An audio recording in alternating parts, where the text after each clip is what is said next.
Hello friends, நம்ம இன்னைக்கு ஒரு ப்ளவுஸ் கட்டிங், அதாவது பிகினர்ஸுக்கு ரொம்ப சீக்கிரமாக ஒரு ப்ளவுஸ் கட்டிங் டக்கு டக்குன்னு பார்ப்போமா. இது வந்து கலம்காரி கிளாத், அதாவது காட்டன் கிளாத் இருக்குல்ல, இது வந்து நல்ல நீளமாக இருக்கும் கிளாத்து. ஸோ நம்ம என்ன பண்ணியிருக்கோம்னா, அப்படியே கரபாகமாக இருக்குது. ரெண்டு பக்கமே நான் வந்து கரபாகம் கீழேயும் மேலேயும் வர மாதிரி ரெண்டாக மடித்து போட்டிருக்கேன். அந்த பிசுறு பாகம் இருக்குல்ல, நமக்கு ஆப்போசிட்டில் இருக்குது, அதை மாதிரி தான் மடிச்சிருக்கோம். ஃபோல்டிங் வந்து நம்ம பக்கம் இருக்குது. ஏன்னா இது நல்லா நீளமாக அகலமாக இருக்கிற கிளாத் அப்படிங்கிறனால இந்த ஷேப்பில் மடித்து போட்டிருக்கேன். இப்போ வந்து நான் வந்து முதல்ல உடம்பு சுற்றளவு ஃப்ரண்ட் போர்ஷனில் எடுத்துக்கிறேன். ஒரு சைடு 8 தான் இருக்குது. 8 ஒரு பாயிண்ட் கூட இருக்குன்னு வச்சுங்களேன். இன்னொரு சைடு 8.5 ஐப்பட்டி பக்கம் விட்டுட்டேன், ஊக்குப்பட்டி பக்கம் சேர்த்துக்கிட்டேன். அப்போ வந்து நமக்கு ஒரே ஈக்குவலாக எடுத்துக்கணும். இப்போ முன்கை சுற்றளவு ஆம்போல் சுற்றளவு ரெண்டுத்தையும் நான் வந்து அளந்து எடுத்துக்கிறேன். முன்கை சுற்றளவு 5.25 இருக்குது, ஆம்போல் சுற்றளவு ஒரு 6 இன்ச்சு. பேக் சைடு வந்து ஃபஸ்ட்டு இதை கரபாகம் அப்படிங்கிறனால ஒரு 1.5 இன்ச்சு மட்டும் கிளாத்தை வந்து கீழே விட்டால் போதும். 2 இன்ச்சு விடுவோம்ல, அதுக்கு பதிலாக 1.5 இன்ச்சு மட்டும் கிளாத்து விட்டுட்டு எப்போதும் போல் ஒரு ஸ்கேல் அளவுக்கு ஃபஸ்ட்டு ஒரு லைன் வரைஞ்சிக்கலாம். இது கொஞ்சம் ஸ்பீடாக நான் சொல்லியிருக்கேன். இது ஓரளவுக்கு வேகமாக கற்றுக்கணும் அப்படின்னு நினைக்கிறவங்களுக்கு இது கொஞ்சம் யூஸ்ஃபுல்லாக இருக்கும். ரொம்ப லாங் வீடியோவாக இல்லாமல் கொஞ்சம் ஷார்ட்டாக போட்டிருக்கேன். இப்போ ஷோல்டர்லேருந்து அளவு ப்ளவுஸில் டாட் பிடிச்சிருக்கோம்ல, அதுக்கு நேராக வர அளவை இடுப்பு இறக்கம் எடுத்துக்குவோம். 13 ஒரு பாயிண்ட், அதாவது 13.25க்கு ஒரு பாயிண்ட் கம்மியாக இருக்குது. அதை நம்ம 13.5 வச்சுக்கலாம், 13.25 வச்சுக்கலாம். இப்போ நம்ம 13.25 வச்சுட்டு ஒரு மார்க் பண்ணிக்கலாம். அதாவது அந்த 1.5 இன்ச் மார்ஜினை விட்டுட்டு அப்படியே மேலே டேப்பை இழுத்துட்டு ஒரு 1/2 இன்ச்சு எக்ஸ்ட்ரா வந்து ஷோல்டர் ஜாயிண்ட்டுக்கு சேர்த்து மார்க் பண்ணிக்கலாம். இப்போ நெக்ஸ்ட்டு இந்த ப்ளவுஸ்க்கு கழுத்து இறக்கம் கண்டுபிடிச்சிக்கலாமா. இப்போ அதை வந்து இப்போ 13.25 எடுத்தோம்ல இடுப்பு இறக்கம், அதை இது மாதிரி டேப்பில் வச்சுட்டு கீழ்ப்பக்கம் கரெக்டான அளவு வச்சிங்க. இப்போ கழுத்தோட இறக்கம் பார்க்கும்போது நமக்கு 8.25 ஒரு பாயிண்ட், 8.25 இல்லை 8.5 இல்லை, அதுக்கு நடுத்தரமாக இருக்குது. ஸோ அதே அளவு வேணும்னா நம்ம மார்க் பண்ணிக்கலாம். ஒரு பாயிண்ட் கூட குறைய போகிறதுனால ஒரு பிரச்சனையும் இல்லை. இப்போ ஷோல்டர் ஜாயிண்ட் பிடிக்க வேண்டிய இடத்துலேருந்து கரெக்டாக நான் வந்து அந்த நெக்கோட இறக்கத்தை மார்க் பண்ணுறேன். அதுலேருந்து 1/4 இன்ச்சு மேலே கட் பண்ண வேண்டிய அளவு. இப்படி கட் பண்ணும்போது நமக்கு கழுத்தோட இறக்கம் வந்து கரெக்டாக வரும். ஃபஸ்ட்டு ரெடி அளவை மார்க் பண்ணிவிட்டு, அதாவது அந்த ஷோல்டர் ஜாயிண்ட் ரெடி அளவுலேருந்து மேலே உள்ளதை விட்டுட்டு இப்போ மேலே உள்ள டேப்லேருந்து வச்சு பார்க்கும்போது நமக்கு கட் பண்ண வேண்டியது 8 இன்ச்சு. தைச்சதுக்கப்புறம் நமக்கு ஷோல்டர் ஜாயின்லாம் பிடிச்சதுக்கப்புறம் 8.5 இன்ச்சு இது கரெக்டாக வந்துடும். இப்போ நெக்ஸ்ட்டு அடுத்ததாக வந்து இப்போ இந்த ப்ளவுஸ்க்கு வந்து நான் கழுத்து அகலம் 2.25 வைக்கிறேன். இந்த 2.25 அப்படிங்கிறது மேக்ஸிமம் 34 இன்ச்லேருந்து 38 இன்ச்சு வரைக்கும் நீங்கள் எந்த அளவுமே பார்க்க தேவையில்ல, 2.25ன்னு மார்க் பண்ணுங்கள். இப்போ இந்த ப்ளவுஸில் ஷோல்டர் அகலம்னு பார்த்தீங்கன்னா 2.25 இருக்குது. இதை தையலுக்கு, அதாவது ரெடி அளவு கட் பண்ண வேண்டிய அளவு 2.25ன்னு மார்க் பண்ணிட்டோம். அதுலேருந்து 1/4 இன்ச்சு தள்ளி மார்க் பண்ணுங்கள். அதுக்கப்புறம் 2.25 இன்ச்சு இந்த ஷோல்டர் அளவு ப்ளவுஸில் எடுத்தோம்ல, அதை மார்க் பண்ணுங்கள். அதுக்கு பக்கத்துலேயே 1/2 இன்ச்சு தையலுக்கு மார்க் பண்ணுங்கள். ஸோ மொத்தமாக இதை மாதிரி மார்க் பண்ணுங்கள். நினப்பு வச்சுங்க, 34லேருந்து 38 இன்ச்சு வரைக்குமே நம்ம 2.25 இன்ச்சு கழுத்து அகலம் தாராளமாக எல்லாருக்குமே வைக்கலாம். இப்போ 2.25 வச்சுருக்கோமா. ஷோல்டர் அகலம் பார்த்திங்கன்னா 5.25 இன்ச்சு எடுத்திருக்கோம். இப்போ அடுத்ததாக வந்து இந்த கழுத்து அகலம் நம்ம வச்சது கரெக்டாக இருக்கான்னு அளவு ப்ளவுஸை வச்சு ஒரு தடவை அளந்து காட்டுறேன் பாருங்கள் உங்களுக்கு. இப்போ ஹூக்பட்டி ஐப்பட்டி ஜாயின் பண்ணுற இடம் விட்டுடணும், முன்னாடி விட்டுட்டு இந்த ஃப்ரண்ட் நெக்கை இந்த மாதிரி ஷேப் கொடுத்து அப்படியே நம்ம வைக்கும்போது கரெக்டாக இருக்கா. ரெடி அளவு 2.5 இருக்குது, நம்ம மார்க் பண்ணியிருக்கிறது 2.25. ஸோ இந்த உடம்பு சுற்றளவு உள்ள அளவு ப்ளவுஸுக்கு வந்து தாராளமாக நீங்கள் குத்து மதிப்பாக இந்த 2.25ங்கிறத வைங்க. அகலமாக கேட்கும்போது தான் ஒரு 2.5 இன்ச்சு வைக்கணும். இந்த அளவு வந்து நார்மலாக எல்லாருக்கும் பொருந்தும். இப்போ சைடு வந்து இந்த கீழ்ப்பக்கம் பட்டியிலேருந்து ஆம்போல் இறக்கம் கண்டுபிடிக்கிறதுக்கு நான் எடுத்த மாதிரி ஆம்போல் ஜாயிண்ட் வரைக்கும் எடுத்துக்கிட்டு மார்க் பண்ணிக்கங்க. அடுத்தது இந்த ஹூக்பட்டி பக்கத்தை இதை மாதிரி எடுத்துங்க. எடுத்துட்டு அதாவது மாதிரி நம்ம கட் பண்ண வேண்டிய கிளாத்தில் ஹூக்பட்டி ஐப்பட்டி ஜாயின் பண்ணுற இடத்த விட்டுட்டு அந்த இடுப்பு ஜாயிண்ட் வரைக்கும் ஒரு மார்க் பண்ணிக்கங்க. மார்க் பண்ணிக்கிட்டோமா. ஸோ அடுத்தது நெக்ஸ்ட்டு இப்போ வந்துட்டு நம்ம மொத்த இறக்கம் அப்படின்னு பார்க்கும்போது 15.5 இருக்கா, 15.25 இருக்குது நமக்கு. ஸோ இதை மாதிரி வச்சுட்டு என்ன முன்பக்கமாக நேராக நம்ம ஸ்ட்ரைட்டாக வந்து லைன் வரையணும்ல ஷோல்டர் ஜாயிண்ட்டுக்கு, அதை மாதிரி சரியான அளவை வச்சுட்டு 2 மார்ஜின் வந்து இதை மாதிரி வரைஞ்சிங்க. வரைஞ்சிட்டு இப்போ ஆம்ஹோல் இறக்கம் நம்ம கண்டுபிடிக்கணும். அந்த 15.25 கிலோ வச்சுருங்க. இப்போ 6 இன்ச்சில் நமக்கு மார்க் பண்ணியிருக்கோமா. மேலே 1/2 இன்ச்சு தள்ளி தையலுக்கு கட் பண்ண வேண்டிய அளவு 5.5. இப்போ மேலேருந்து பார்க்கும்போது நமக்கு 5.5 இன்ச்சு கட் பண்ண வேண்டிய அளவு. ஷோல்டர் ஜாயிண்ட்டுக்கு அப்புறம் பார்த்தோம்னா 5 இன்ச்சுன்னு இருக்கும். ஷோல்டர் ஜாயிண்டோடு சேர்த்து 5.5 இன்ச்சு இருக்குது. ஸோ ஆம்ஹோல் இறக்கம் இந்த மாதிரி எடுக்கும்போது நமக்கு அளவு மாறாமல் உங்களுக்கு கரெக்டாக இருக்கும். இப்போ உடம்பு சுற்றளவு 8.25ன்னு வைக்கிறேன். ஏன்னா ஒரு பக்கம் 8 ஒரு பக்கம் 8.5ன்னு எடுத்தோம்ல, அதை அப்படியே சமமாக பிரித்து ஒரு பக்கத்துக்கு 8.25ன்னு நான் மார்க் பண்ணுறேன். தையலுக்கு 1.25 இன்ச்சு மார்ஜின் விட்டுருக்கேன். இப்போ இது மாதிரி பாக்ஸ் வந்து வரைஞ்சிப்போம். ஆம்ஹோல் அந்த இது வந்து மேலே 5.25 வச்சோம்ல, அது கரெக்டாக இருக்கான்னு பார்த்துங்க ஒரு தடவை. அது கரெக்டாக இருக்கிற மாதிரி வச்சுட்டு இது மாதிரி லைன் வரைஞ்சிக்கிங்க. இப்போ அடுத்ததாக வந்துட்டு மேலே வந்து 2.25 எடுத்தோமா, சில பேருக்கு கழுத்து குறுகலாக இருக்கணும்னு நினைப்பீங்களா, அது மாதிரி இல்லாமல் இருக்கணும்னா மேலே வச்ச 2.25 கீழே ஒரு 1/4 இன்ச்சு அதிகப்படுத்தி 2.5 வச்சு 2.25க்கும் இந்த 2.5க்கும் இதை மாதிரி ஜாயின் பண்ணிங்க.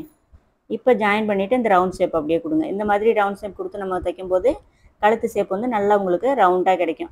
இப்படி குறுகலாக வருதுன்னு நினைக்கிறவங்களுக்கு இந்த மாதிரி ஷேப் கொடுங்க. ரொம்பவும் கொஞ்சம் வந்து பேக் சைடு அதிகமாக தெரியாமல் இருக்கணும், ஆனால் கழுத்தும் ஓரளவுக்கு ரவுண்டாக இருக்கணும்னா இந்த மாதிரி ஷேப் கொடுங்க. இப்போ இந்த கார்னர்லேருந்து 1.25 இன்ச்சு எடுத்துக்கிறேன் நான் மார்க்கிங்கு. இந்த 1.25 அப்படிங்கிறது மேக்ஸிமம் எல்லா ப்ளவுஸுக்குமே இது செட் ஆகுங்க. நீங்கள் நார்மலாக எல்லா ப்ளவுஸுக்குமே இது நம்ம இந்த 1.25ங்கிறது மார்க் எடுக்கலாம். நான் வந்து ஃப்ரெஞ்சு கவெலாம் வச்சு வரையில, அப்படியே ரவுண்ட் ஷேப் எப்படி கொடுக்குறேன்னு பார்த்துங்களேன். ஸோ உடம்பு சுற்றளவில் கொண்டாந்து ஜாயின் பண்ணால் அந்த ரவுண்ட் ஷேப்பு நமக்கு கரெக்டாக வரணும். நீங்கள் நார்மலாக இது மாதிரி கையாலேயே வரைஞ்சி பாருங்கள். உங்களுக்கு பிகினர்ஸுக்கு வந்து கொஞ்சம் சீக்கிரம் ப்ளவுஸ் கட் பண்ணணும்னா இதை மாதிரி ஃபாலோ பண்ணுங்கள். இப்போ நம்ம அந்த இடுப்பு அளவுலேருந்து 1 இன்ச்சு டாட்டுக்கும் அதுலேருந்து 1.25 இன்ச்சு தையலுக்குள்ள மார்ஜினை வரைஞ்சிட்டு அப்படியே வந்து கிராஸாக லைன் வரைஞ்சிக்கிறேன். நான் இப்போ இந்த ஆம்ஹோல் சுற்றலை வந்து ஸ்லீவ் கட் பண்ணிவிட்டு உங்களுக்கு மேட்ச் ஆகுதாங்கிறத நான் கரெக்டாக காமிச்சிடுறேன். இப்போ எக்ஸ்ட்ரா மார்ஜின்லாம் நான் போடல, லாஸ்ட்டாக அந்த ஒரு மார்ஜின் மட்டும் போட்டு அப்படியே வந்து மார்க் பண்ணிட்டோம். இப்போ அடுத்தது அப்படியே கட் பண்ணிப்போம். நெக் பீஸ்லேருந்து நான் ஃபஸ்ட்டு ரவுண்ட் ஷேப் கொடுத்து கட் பண்ணுறேன். கத்திரிக்கோள் அந்த மாதிரி நீங்கள் கட் பண்ணும்போது நல்லா ஷார்ப்பான கத்திரிக்கோளாக வச்சிங்க. பிகினர்ஸ்க்கு வந்து கிளாத் அதிகமாக இருக்கிறது, சிசர் வந்து ஷார்ப்பாக இருக்கிறது, இதெல்லாம் கொஞ்சம் வேலை வந்து உங்களுக்கு சுறுசுறுப்பாக செய்யறதுக்கு ரொம்ப யூஸ்ஃபுல்லாக இருக்கும். இல்லைனா ரொம்ப ஒரு மாதிரி வேலை ஏண்டா செய்கிறோங்கிற மாதிரி இருக்கும். சிசர் வந்து எப்போவுமே நீங்கள் நல்லா நீட்டாக அது மாதிரி ஷார்ப்பாக இருக்கிற மாதிரி வாங்கி வச்சிங்க. இந்த சிசர்லாம் பார்த்தீங்கன்னா ரொம்ப விலை கம்மி தான், ஒரு 450 ரூபா தான் உங்களுக்கு வரும். இந்த மாதிரி நீங்கள் வாங்கி வச்சிட்டிங்கன்னா உங்களுக்கு கட்டிங் வந்து ரொம்ப நீட்டாக வரும். ஸ்டார்டிங்கில் கொஞ்சம் கட் பண்ணும்போது கிளாத்தை வந்து கவனமாக கட் பண்ணணும், ஏன்னா கொஞ்சம் முன்ன பின்ன மாற்றி கட் பண்ணிங்கனால டக்குன்னு போட்டுரும். ஸோ ஓரளவுக்கு கொஞ்சம் நல்ல கத்திரிக்கோளாக வச்சுட்டிங்கன்னா உங்களுக்கு ஒரு தையலுக்கு இது மாதிரி கற்றுக்கும் போதெல்லாம் ஒரு டூல்ஸ் நமக்கு நல்லா இருக்கும்போது கொஞ்சம் ஆர்வமாக இருக்கும், அதுக்காக தான். ஸோ இப்போ வந்து பேக் பீஸ் கட் பண்ணிட்டோமா, மீதி எக்ஸ்ட்ரா கிளாத் இது மாதிரி இருக்கும்ல, அதை வந்து இதை மாதிரி கட் பண்ணி எடுத்துப்போம். இதை வந்து நம்ம அப்படியே பெல்ட் வந்து மார்க் பண்ணி கட் பண்ணலாம். ஸோ இந்த எக்ஸ்ட்ரா கிளாத்தை கட் பண்ணி எடுத்துகிட்டு இப்போ வந்து பேக் பீஸை இது மாதிரி முன்னாடி வந்து ஃபோல்டிங் வந்து நம்ம பக்கம் இருந்துச்சா, இப்போ வந்து அந்த அதாவது மடிப்பு பாகம் ஆப்போசிட்டில் இருக்கும். அப்படியே கிளாத்தை வந்து திருப்பி ஆப்போசிட்டில் போட்டுக்கணும். ஓப்பன் வந்து நம்ம சைடும், ஃபோல்டிங் வந்து ஆப்போசிட்லேயும் போயிடுற மாதிரி கிளாத் போட்டிருக்கேன். இப்போ இதை மாதிரி பேக் பீஸை அப்படியே எடுத்து வச்சுருங்க. எடுத்து வச்சுட்டு மேலே கொஞ்சம் மடிஞ்சிருக்கு கிளாத்து, ஸோ அதை வந்து நான் அயன் பண்ணல, அதனால் கொஞ்சமாக கட் பண்ணி எடுத்துடுறேன். நேராக இருக்கிறத நான் கட் பண்ணுறேன் இந்த கிளாத்து, வேறு ஒன்றும் கிடையாது. இப்போ அந்த பேக் பீஸ்க்கு ஈக்குவலாக ஆம்ஹோல் சுற்றளவு, இந்த கழுத்து அகலம் எல்லாத்தையும் இந்த மாதிரி கரெக்டாக வந்து ஒரு லைன் வரைஞ்சிங்க. நான் இந்த வீடியோவில் முடிஞ்ச அளவுக்கு ஸ்கேலெல்லாம் ரொம்ப யூஸ் பண்ணாமல், ஃப்ரெஞ்சு கவ் இது மாதிரி எந்த இதுவும் யூஸ் பண்ணாமல் சும்மா ரஃப்பாக வந்து ஒரு ஸ்பீடாக ப்ளவுஸ் கட் பண்ணுறதுக்கு என்னென்ன மாதிரி ஸ்டெப்பில் கட் பண்ணலாமோ அது மாதிரி நான் வந்து மார்க் பண்ணி காட்டியிருக்கேன். இப்போ பேக் சைடு மட்டும் அதாவது ஃப்ரண்ட் சைடு மார்க்கிங் வந்து பேக் சைடோட ஒரு 1/2 இன்ச்சு அதிகமாக இருக்கிற மாதிரி சைடு ஜாயின் பண்ணுற இடத்துக்கிட்ட மார்க் பண்ணிக்கங்க. இப்போ அதே மாதிரி இந்த உள் வளைவு எடுக்கிறதுக்கு இந்த ஆம்ஹோல் பாக்ஸ் லைன் வந்து இதை மாதிரி போட்டுருங்க. இப்போ இதை மாதிரி போட்டுட்டு நீங்கள் உள் வளைவு எடுக்கும்போது கொஞ்சம் கரெக்டான அளவில் வரும் உங்களுக்கு. இப்போ அந்த ரவுண்ட் ஷேப் ஆம்ஹோல் வளைவு ஃபஸ்ட்டு வரைஞ்ச வளைவு கீழே 1/2 இன்ச்சு தள்ளி இதை மாதிரி ஷேப் கொடுத்துங்க. இப்போ ப்ளவுஸோட ஃப்ரண்ட் போர்ஷனை அப்படி மாதிரி எடுத்து வச்சுக்கிறேன். ஷோல்டர் ஜாயிண்ட் பிடிப்போம்ல, அதுக்குள்ளே அதுக்குள்ள அளவு வந்து ஒரு மார்க் பண்ணிக்கிட்டு, இப்போ வந்து நம்ம கட் பண்ண வேண்டிய அளவுக்கு பக்கத்தில் ரெடி அளவு மார்க் பண்ணிக்கிட்டு, இப்போ முன்னேக்கு 1/2 இன்ச்சு மேலே தள்ளுறோம். பட்டி ஜாயின்ட்லேருந்து 1 இன்ச்சு கீழே இறக்கி மார்க் பண்ணுறோம். அப்படியே ப்ளவுஸோட பேக் அது மாதிரி பிடிச்சிட்டு தையல் வந்து ஷோல்டர் ஜாயிண்டில் கரெக்டாக இருக்கிற மாதிரி வச்சுட்டு பேக் சைடு தையலுக்கு சேர்த்து நான் அது மாதிரி மார்க் பண்ணியிருக்கேன். அப்படியே ஃப்ரண்ட் சைடு நீங்கள் அளக்கிற மாதிரி இருந்தால் இது மாதிரி கரெக்டாக அந்த ஷோல்டர் ஜாயிண்ட்டு கீழே உள்ள கோட்டில் வச்சுட்டு இப்போ பார்த்தீங்கன்னா தெரியும் தையலோடு சேர்த்து நான் மார்க் பண்ணிட்டேன். ஸோ ரொம்ப சிம்பிள். இப்போ மொத்தமாக பார்க்கும்போது 12.5 இன்ச்சு இருக்கா. இப்போ இந்த 12.5 இன்ச்சு அந்த டாட் லைன் வந்து இந்த கப் ஷேப் வந்து கரெக்டான பொசிஷனில் உட்காரத்துக்கு நான் ஒரு டிப்ஸ் சொல்கிறேன் எப்படி மார்க் பண்ணணுன்னு. இப்போ ரெடி அளவு இருக்குல்ல, 2.25 ஷோல்டர் அகலமா, அதில் அந்த 2.25 இதை மாதிரி வச்சுட்டு 1 இன்ச்சு முன்னாடி தள்ளி மார்க் பண்ணுங்கள். அந்த 2.25 சென்ட்ரு பண்ணுற மாதிரி ஒரு முன்பக்கமாகவே கழுத்து பக்கம் 1 இன்ச்சாக வச்சு மார்க் பண்ணியிருக்கேன். இப்போ அதுக்கு நேராக அந்த 12.5 இன்ச்சை வைக்கணும். இப்போ நெக்கோட இறக்கம் 5.25 இருக்குல்ல, மொத்தமாக ஷோல்டர் ஜாயிண்டோட சேர்த்து 5.25 இருக்குது. இப்போ ரவுண்ட் ஷேப் அப்படியே கொடுத்துக்கிறேன். கொடுத்துட்டு அந்த 5.25 மறுபடியும் டேப் அதை மாதிரி வச்சுட்டு இந்த கிராஸ் எவ்வளோன்னு பார்த்தீங்கன்னா 11.25 12.25 12.5 1.25 இன்ச்சு கம்மி பண்ணி இந்த கிராஸ் இருக்குது. இந்த அளவு ப்ளவுஸுக்கு இப்படி தான் வந்து இந்த கிராஸ் லைன் இருக்குது. இப்போ சென்டர் வந்து நான் மார்க் பண்ணிவிட்டு ஃப்ரண்ட் போர்ஷன் வந்து அவ்வளோதான். நம்ம மார்க்கிங் வந்து அப்படியே முடிச்சுட்டு எல்லாத்தையும் நான் வந்து கட் பண்ணிக்கிறேன். இப்போ கிராஸ் அந்த டாட்டோட அகலத்துக்கு நான் மறுபடியும் இப்போ கட் பண்ணிவிட்டு உங்களுக்கு மார்க் பண்ணி காட்டுறேன். ஃப்ரண்ட் பீஸை ஃபஸ்ட்டு நம்ம வந்து இது மாதிரி கட் பண்ணி எடுத்துப்போம். இந்த வளைவு வந்து பேக் சைடுக்கு ஃபஸ்ட்டு வளைஞ்சிருக்கோம், ஃப்ரண்ட்டில் வந்து அடுத்ததாக வரைஞ்சிருக்கோம்ல அதில் வந்து கட் பண்ணணும். சென்டர் மார்க் பண்ணுறதுக்கு முன்னாடி எக்ஸ்ட்ரா பீஸ் இது மாதிரி கட் பண்ணி எடுத்துட்டு இப்போ வந்து இந்த ப்ளவுஸோட சென்டர் டாட்டு மெயின் டாட்டு கொடுத்துருக்கோம்ல அதை வந்து மார்க் பண்ணிக்குவோம். இந்த மாதிரி சிசர் கட் கொடுத்து எடுத்து வச்சிங்க. இப்போ இந்த டாட்டோட அகலம் எவ்வளோ பிடிக்கணுங்கிறதுக்கு இப்போ இது மாதிரி அளவு ப்ளவுஸ் எடுத்துங்க. ஹூக் பட்டியிலேருந்து கரெக்டாக அந்த டாட்டோட சென்டர் வரைக்கும் எவ்வளோ இருக்குன்னு பார்த்தோம்னா அந்த 2.25 இருந்துச்சா. இப்போ ஹூக் பட்டியை பெட்டி ஜாயின் பண்ணுற இடத்த இது மாதிரி மார்க் பண்ணிவிட்டு அதுலேருந்து 2.25 இதை மாதிரி மார்க் பண்ணிக்கங்க. இப்போ எக்ஸ்ட்ரா இருக்கிற கிளாத் இருக்குல்ல அந்த கிளாத்து தான் நமக்கு வந்து டாட் பிடிக்க வேண்டிய அகலம். அந்த கட் பண்ணியிருக்கிற இடம் வரைக்கும் 1 இன்ச் இருக்குது. இப்போ 2 இன்ச்சு மொத்தமாக 2 இன்ச்சு, ஒரு பக்கத்துக்கு 1 இன்ச்சு இந்த டாட்டோட அகலம் நம்ம வந்து பிடிக்கணும். இந்த ப்ளவுஸ்க்கு இது கரெக்டாக இருக்கும். இப்போ இதில் நான் அப்படியே மடித்து ரெண்டாக மடித்து சென்டர் மார்க் பண்ணிட்டேன். ஸோ அப்படியே இந்த டாட் லைன் பார்த்திங்கன்னா இந்த அளவுக்கு மார்க் பண்ணுறேன்னு. இது வந்து குத்து மதிப்பாக நீங்கள் இதை மாதிரி மார்க் பண்ணி கட் பண்ணி தச்சு பாருங்கள். வேலை ரொம்ப ஈஸியாக முடியும். இதனால் ஒரு பிரச்சனையும் வராது. ஸோ அவ்வளோதான். இப்போ நெக்ஸ்ட்டு வந்து ஸ்லீவ் வந்து கட் பண்ணிப்போம். இப்போ ஸ்லீவ் கட் பண்ணுறதுக்கு இன்னொரு கரபாகம் இருந்துச்சுல அதில் தான் எடுத்திருக்கோம். இப்போ வந்து ஃபஸ்ட்டு 1 இன்ச்சு மார்ஜின் வரைஞ்சிப்போம். மடித்து தைச்சிட்டு எம்மிங் தான் பண்ணணும் நம்ம. ஸோ 1 இன்ச்சு மார்ஜின் எடுத்தால் போதும் நமக்கு.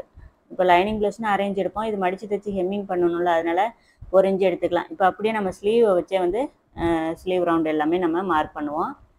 இப்போ இதை மாதிரி வச்சுட்டு ஸ்லீவ் உயரம் ஆம்கோல் இறக்கம் எல்லாமே நம்ம அளவு ப்ளவுஸ் வச்சு வரைஞ்சிக்கலாம்.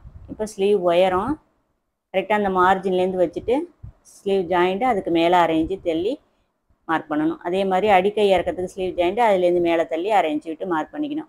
இப்போ அப்படியே ஆம்கோல் சுற்றளவு நான் எடுக்கிறேன் பாருங்கள், 6 இன்ச்சு. நான் என்ன மாதிரி பொசிஷனில் எடுக்கிறேன்னு பார்த்துங்க கவனமாக. இப்போ மேலே உள்ள ஸ்லீவ்லேருந்து அடிக்கை இறக்கம் பார்த்திங்கன்னா 3.25 இன்ச்சு கம்மி பண்ணியிருக்கு. இப்போ ஆம்கோல் சுற்றளவு அதுக்கு நேராக டேப்பை வச்சு 6 இன்ச்சு மார்க் பண்ணுறேன். ஓரளவுக்கு ஸ்பீடாக தான் சொல்லிகிட்ருக்கேன். ஏன்னா இது கொஞ்சம் எந்த அளவுக்கு குயிக்காக கட் பண்ணுறதுக்கான ஒரு மெத்தடு தான். நீங்கள் டக்குன்னு வேலை முடிக்கணுன்னா கொஞ்சம் இதை மாதிரி ஸ்பீடாக கட் பண்ணி பழகுங்க. அதுக்காக தான் இந்த வீடியோ போட்டிருக்கேன். மேக்ஸிமம் இன்னும் நான் கட் பண்ணும்போது இன்னும் கூட வேகமாக கட் பண்ணுவேன். ஸோ இது மாதிரி கட் பண்ணோம்னா தான் நம்ம சீக்கிரம் தைக்க முடியும். இது கண்டிப்பாக உங்களுக்கு ஒரு ஐடியாவாக இருக்கும்ல. ஸோ அதுக்காக தான் இந்த மாதிரி வீடியோ.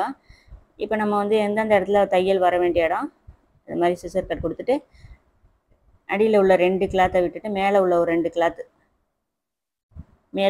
கிளாத்து மட்டும் இதை மாதிரி எடுத்து உள் வளைவு 1/2 இன்ச்சில் நான் எப்படி மார்க் பண்ணணும் அது மாதிரி மார்க் பண்ணி கட் பண்ணிங்க. கொஞ்சம் பிசிறு தட்டுன்னு இருந்துச்சுன்னா மறுபடியும் கூட நம்ம இது மாதிரி கரெக்ஷன் பண்ணலாம். ஸோ அவ்வளோதான், ஸ்லீவ் ரவுண்டு கட் பண்ணி எடுத்துக்கிட்டோம்.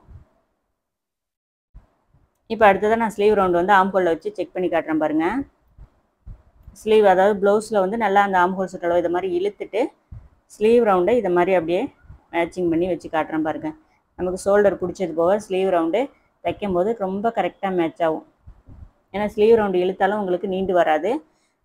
ப்ளவுஸில் உள்ள ரவுண்டுக்கு ஈக்குவலாக இந்த இது வந்து மேட்சாக ஒரு ஃபுட் அளவுக்கு எக்ஸ்ட்ராவே இருக்கணும் ஸ்லீவ் ரவுண்டு. இந்த மாதிரி இருக்கும்போது நம்ம தைக்கும்போது நமக்கு எந்த அப் அண்ட் டவுனுமே வராது. ஸோ இப்போ பேக் பீஸு ஃப்ரண்ட் பீஸு அது மாதிரி எடுத்து வச்சுருக்கேன். இப்போ பேக் பீஸில் ஈக்குவலாக வராது ஃப்ரண்ட் பீஸுக்கு. ஏன்னா ஹூக் பட்டி ஐப்பட்டி ஜாயின் பண்ணுற இடத்துலேருந்து விட்டுட்டு அதுக்கப்புறம் 8.25 இன்ச்சு முன் அளவு வந்து மார்க் பண்ணுறோம்ல. இப்போ பேக்கை விட இது கொஞ்சம் அதிகமாக இருக்கா. இப்போ நம்ம இந்த இடத்துல வந்து இதை சரியாக வரும்போது இந்த சென்டர் இங்கே டாட் பிடிப்போம்ல, டாட் பிடிச்சதுக்கப்புறம் 2 அளவும் நமக்கு கரெக்டான அளவில் வந்துடும். ஸோ ரொம்ப குழப்பிக்காமல் இப்போ நான் சொல்லி கொடுக்குற மெத்தட்லேயே கட் பண்ணி தைச்சி பாருங்கள். கொஞ்சம் நிதானமாக ஒரு தடவைக்கு 2 தடவை வீடியோவை சேவ் பண்ணி வச்சுக்கிட்டு பாருங்கள். கண்டிப்பாக வந்து ஈஸியாக கட் பண்ண முடியும். இப்போ பேக்கும் ஃப்ரண்ட்டும் ஷோல்டர் ஜாயிண்ட்டு கரெக்டாக இருக்கணும், ஆம்ஹோல் கிட்ட கரெக்டாக இருக்கணும். இது வந்து பெல்ட்டு கட் பண்ண போகிறோம். இப்போ ஃப்ரண்ட் பீஸில் இது மாதிரி அரேஞ்சு மார்க் பண்ணிக்கங்க. மார்க் பண்ணிக்கிட்டு இப்போ அந்த மார்க் பண்ணதுலேருந்து அளந்து பாருங்கள். பேக்கில் 3, ஃப்ரண்ட்டில் வந்து 3.25 இன்ச் இருக்கா. இந்த அளவில் தான் நம்ம வந்து பெல்ட்டு கட் பண்ணணும். இப்போ ஒரு வேளை பெல்ட் வந்து கீழ்ப்பக்கம் கிளாத் வந்து பிசிறு கிளாத் இருக்குது, அதனால் கொஞ்சம் அன்ஈவனாக இருந்தால் அதை கட் பண்ணி எடுத்துக்கலாம். இப்போ இதை மாதிரி ஹூக் பட்டி பக்கத்துலேருந்து நான் வந்து அந்த நீளம் பெல்ட்டோட நீளம் வந்து இது மாதிரி அளந்து எடுத்துங்க. கொஞ்சம் கவர் ஆகல வீடியோவில், கொஞ்சம் சாரி. இப்போ வந்து ஹூக் பட்டி ஐப்பட்டி ஜாயின் பண்ணுற இடத்த விட்டுட்டு எக்ஸ்ட்ரா கிளாத் எந்த அளவுக்கு இருக்கோ அதை விட ஒரு 1/2 இன்ச்சு அதிகமாகவே நீங்கள் கட் பண்ணி எடுத்துக்கலாம். நம்ம தைக்கும் போது தைச்சிட்டு வந்து அதை கரெக்ஷன் பண்ணிப்போம். இப்போ அடிப்பக்கம் வந்து கொஞ்சம் கிராஸ் இருக்குது, அதை நான் வந்து இது மாதிரி கட் பண்ணி எடுத்துக்கிறேன். கட் பண்ணி எடுத்துட்டு நம்ம ஒரு 1/2 இன்ச்சு ஃபஸ்ட்டு வந்து மார்க் பண்ணிப்போம் மடித்து தைக்கிறதுக்கு, அதாவது ஜாயின் பண்ணுறதுக்குள்ள கிளாத்தை அது மாதிரி 1/2 இன்ச்சு விட்டுட்டு, இப்போ என்ன பண்ணுங்கள், நம்ம முன்பக்கம் ஊக்குப்பட்டி ஐப்பட்டி ஜாயின் பண்ணுற இடத்த இது மாதிரி ஸ்ட்ரைட்டாக வந்து ஒரு லைன் வரைஞ்சிக்கிறேன். வரைஞ்சிட்டு ஃப்ரண்ட்டில் எடுத்த அளவுலேருந்து 1/2 இன்ச்சு சேர்த்து 3.25ன்னு மார்க் பண்ணிப்போம். பேக்கில் 3 இன்ச்சுன்னு எடுத்தோமா 1/2 இன்ச்சு சேர்த்து, அதாவது நம்ம எடுத்த அளவுலேருந்து 1/2 இன்ச்சு மறுபடியும் தையலுக்கு சேர்த்துக்கணும். அதை கீழே உள்ள அந்த கோட்டுக்கு மேலே தான் எடுக்கணும். மார்ஜின் தையலுக்காக விட்ருக்கோம்ல, அதுக்கு அப்புறம் தான் எடுக்கணும். இப்போ ஃப்ரண்ட்டில் வச்ச அளவுலேருந்து அந்த கிராஸ் அளவு மார்க் பண்ணிவிட்டு அதுக்கு நேராக ஒரு 3/4 இன்ச்சு கம்மி பண்ணி இந்த உள் வளைவு வந்து எடுக்கிறோம். ஸோ ஷேப் அவ்வளோதான். நான் கொடுத்த மாதிரி ஷேப் கொடுங்க. பேக்கில் போக போக ரொம்ப குடஞ்சிடாமல் லைட்டாக மேலே ஏற்றினா மாதிரி கட் பண்ணிக்கிட்டோம்னா உங்களுக்கு வந்து சைடு அப் அண்ட் டவுன் வரவே வராது. இன்னும் பொறுமையான வீடியோ வேணால் நான் கட்டிங் வீடியோ வந்து டிஸ்கிரிப்ஷன் பாக்ஸ்லேயோ இல்லை எண்ட் ஸ்க்ரீன்லேயோ உங்களுக்கு வீடியோ கொடுக்குறேன். நீங்கள் தேவைப்பட்டால் பொறுமையாக கட்டிங் வீடியோ பார்க்கணுன்னா அந்த மாதிரி வீடியோவை கூட நீங்கள் பார்க்கலாம். இப்போ நம்ம பெல்ட்டு ஜாயின் பண்ணதுக்கப்புறம் டாட் பிடிப்போமோ, அதுக்கப்புறம் நமக்கு அந்த நீளம் வந்து கரெக்டாக அட்ஜஸ்ட் ஆகிக்கும். இப்போ இந்த அளவுக்கு எக்ஸ்ட்ரா கிளாத் நமக்கு நல்லா தாராளமாக இருக்குது. பிகினர்ஸ்க்கு வந்து கிளாத் இது மாதிரி நிறையா எடுத்து கொடுக்குற கஸ்டமர் கிடைச்சாங்கன்னா உங்களுக்கு டென்ஷனே இல்லாமல் நீங்கள் ப்ளவுஸ் தைக்கலாம். ஸோ இது மாதிரி கிளாத்லாம் அதுக்கு ரொம்ப உங்கள் பிகினர்ஸ்லாம் தைச்சி பழகிறதுக்கு ரொம்ப யூஸ்ஃபுல்லாக இருக்கும். ஏன்னா தையல் வந்து உங்களுக்கு நேராக தையல் போட ஈஸியாக வரும், வலிக்கிட்டுலாம் போகாமல் இருக்கும் கிளாத்து. ஸோ ஸ்டார்டிங்கில் இது மாதிரி கிளாத்தில் நீங்கள் தைரியமாக தைச்சி பாருங்கள், நிறையா ப்ளவுஸ் தைச்சி பாருங்கள். அப்போ தான் உங்களுக்கு சீக்கிரம் நிறைய ப்ளவுஸ் வந்து ஈஸியாக தைக்க முடியும். ஸோ எக்ஸ்ட்ரா கிளாத்து பெல்ட்டுக்கு நம்ம இப்பயே கட் பண்ணிட்டோம். அடுத்ததாக வந்து நெக் பீஸ் வந்து கட் பண்ணிப்போம். நல்லா கிளாத்து தாராளமாக இருக்கிறதுனால நெக் பீஸ்லேயே தான் கிராஸ் பீஸ் கட் பண்ணணும்னு இல்லை, கிளாத் இது மாதிரி போட்டுட்டு கிராஸில் இது மாதிரி கட் பண்ணணும். நேர் வந்து 2 பக்கமும் பார்த்தீங்கன்னா தெரியும். அதுலேருந்து நான் ஸ்கேலை இது மாதிரி கிராஸாக பிடிச்சிட்டு கட் பண்ணுறேன், மார்க் பண்ணுறேன். மேக்ஸிமம் இப்போ வந்து கிராஸ் பீஸ் எதுன்னு தெரியாதவங்களாம் இருக்க முடியாது. ஏன்னா ஓரளவுக்கு எல்லாருமே வீடியோஸ்லாம் நிறையா பார்ப்பீங்க. அதனால் கிராஸ் பீஸ் மட்டும் நான் எப்படி மார்க் பண்ணுறேங்கிறத காட்டுறேன். கிளாத்தில் கிராஸ் கண்டுபிடிக்கிறதுலாம் வீடியோ போட்டிருக்கேன், கண்டிப்பாக அது மாதிரி பார்த்துக்கிட்டு அதை மாதிரி கட் பண்ணுங்கள்.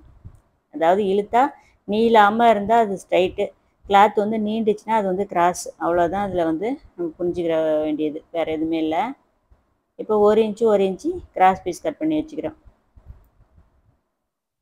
இது வந்து ரவுண்ட் ஷேப் நெக் அப்படிங்கிறனால நமக்கு கண்டிப்பாக கிராஸ் பீஸ் கொடுத்து தைச்சா மட்டும்தான் நமக்கு ஃபினிஷிங் நீட்டாக வரும். இது ஒரு 3 பீஸ் மட்டும் நான் கட் பண்ணிக்கிறேன். ஏன்னா நல்லா நீளமாக இருக்கனால 3 பீஸே அதிகம் தான், இதுக்கு நமக்கு தாராளமாக போதும். ஒரு 3 பீஸ் மட்டும் கட் பண்ணி எடுத்து வச்சுக்கிறேன். இப்போ அடுத்ததாக ஹூக் பட்டி ஐப்பட்டி ஜாயின் பண்ணுறோம்ல, அதுக்குள்ளே கிளாத்தையும் கட் பண்ணி எடுத்துக்கலாம். அதுக்கு வந்து நேர் பீஸாக கட் பண்ணிக்கணுமா, எந்த இடத்துல கிளாத் வந்து நமக்கு அதிகமாக இருக்கோ பார்த்து அதுக்கு தகுந்த மாதிரி கட் பண்ணி எடுத்துப்போம். இப்போ ஹூக் பட்டிக்கு ஒரு 2.5 இன்ச்சு கிளாத்து, அதாவது ப்ளவுஸில் எவ்வளோ நீளம் இருக்குதுன்னு அளந்துங்க. அந்த நீளத்துக்கு தகுந்த மாதிரி நீங்கள் அந்த நீளம் வச்சுட்டு அதை விட கொஞ்சம் அதிகமாக வச்சு நம்ம கட் பண்ணிக்கணும். ஏன்னா கீழே மேலே பிசுறு மடித்து தைக்கணும்ல, அதுக்கு கிளாத் சேர்த்து எடுத்து நீங்கள் இதை மாதிரி கட் பண்ணிங்க. ஃபஸ்ட்டு ஒரு கிளாத்து, 2வது கிளாத்து அப்படியே 2ஆக ஃபோல்டிங் பண்ணி அதுக்கு ஈக்குவலாக 2 மடிப்பாக இருக்கிற மாதிரி கட் பண்ணி எடுத்துருக்கேன். இந்த 2ஆக மடித்து போட்டு கட் பண்ணுறோம்ல, அது ஐப்பட்டிக்கு. ஒத்தையில் கட் பண்ணியிருக்கிறது நமக்கு ஹூக் பட்டிக்கு. அவ்வளோதான். இந்த ப்ளவுஸ் கட்டிங் வந்து ரொம்ப சிம்பிளாக குறைவான நேரத்தில் சொல்லியிருக்கேன். ஸ்பீடாக இருக்கும். விருப்பம் உள்ளவங்க பார்த்துட்டு எப்படி இருந்துச்சுன்னு சொல்லுங்கள். வீடியோ பிடிச்சிருந்தா யூஸ்ஃபுல்லாக இருக்கான்னு சொல்லுங்கள். இதே மாதிரி யூஸ்ஃபுல்லான வேறு ஒரு வீடியோவில் பார்க்கலாம். இந்த வீடியோ பிடிச்சிருந்தால் மறக்காமல் லைக் கொடுத்துட்டு நம்ம சேனலை சப்ஸ்கிரைப் பண்ணி வச்சுங்க. நெக்ஸ்ட் வீடியோவில் பார்க்கலாம். Bye friends.